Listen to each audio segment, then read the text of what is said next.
Hey, this is Richard. Lots of visitors to Rome add a trip to the Amalfi Coast to their itinerary. And why not?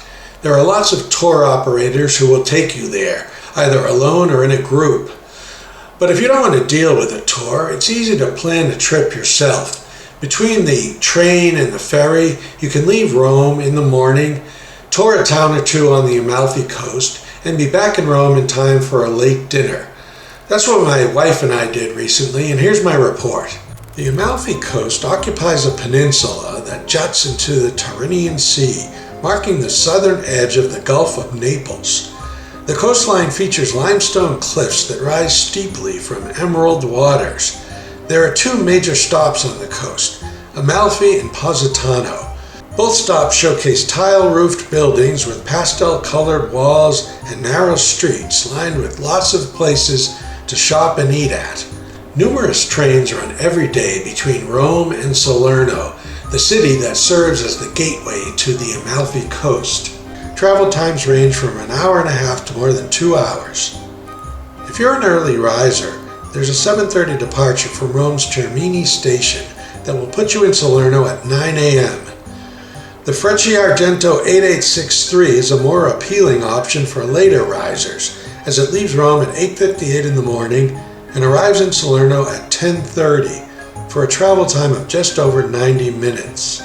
I booked and purchased tickets for this train on the Italia Rail website. Buying tickets online is very easy, and for a small fee you can reserve your own seats. The round-trip tickets came to $290, or $145 per person. One side of the first-class car is lined with single seats. The other side has 2 seats, including clusters of seats facing each other that are ideal for parties of 4.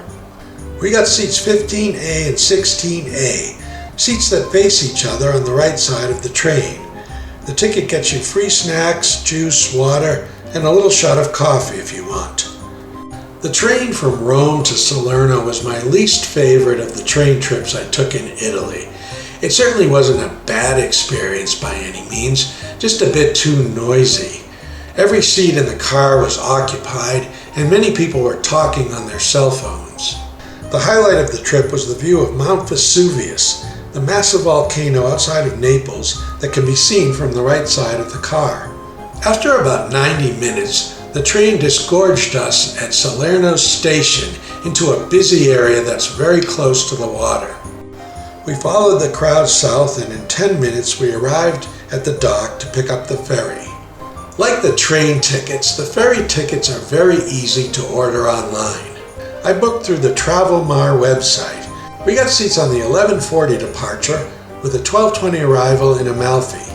The cost for 2 round-trip tickets was $51.50. Unfortunately, you can't reserve seats. It's open seating only. The reservation confirmation mentioned something about needing a passport to ride the ferry. That turned out not to be true. The attendant at the ferry told me a passport wasn't necessary. It's difficult to time the train arrival and the ferry departure perfectly, so we ended up being quite early for the ferry.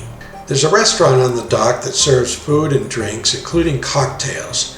By the time the ferry eased up to the dock, the crowd there had grown considerably.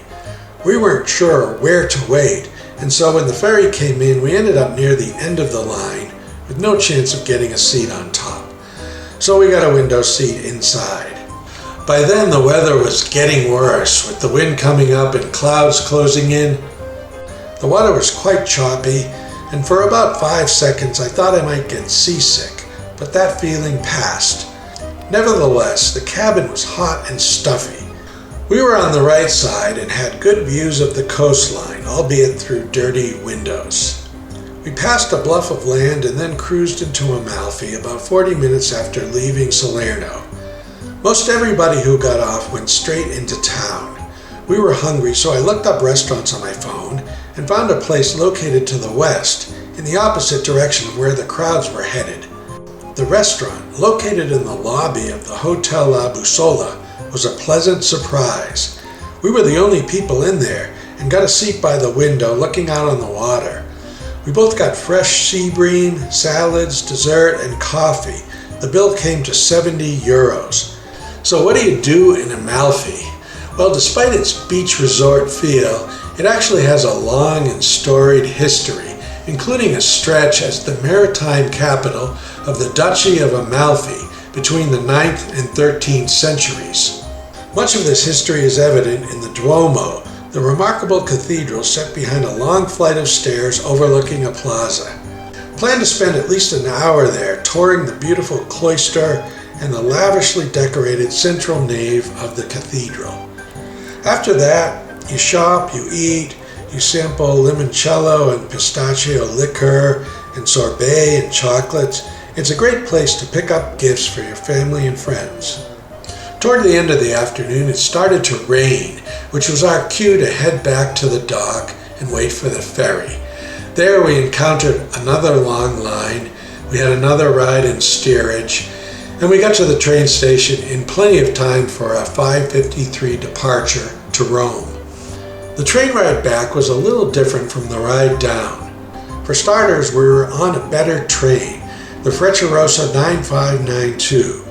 The ride from Salerno to Naples was very chill. There weren't many people on the train, but the car filled up at the first stop in Naples.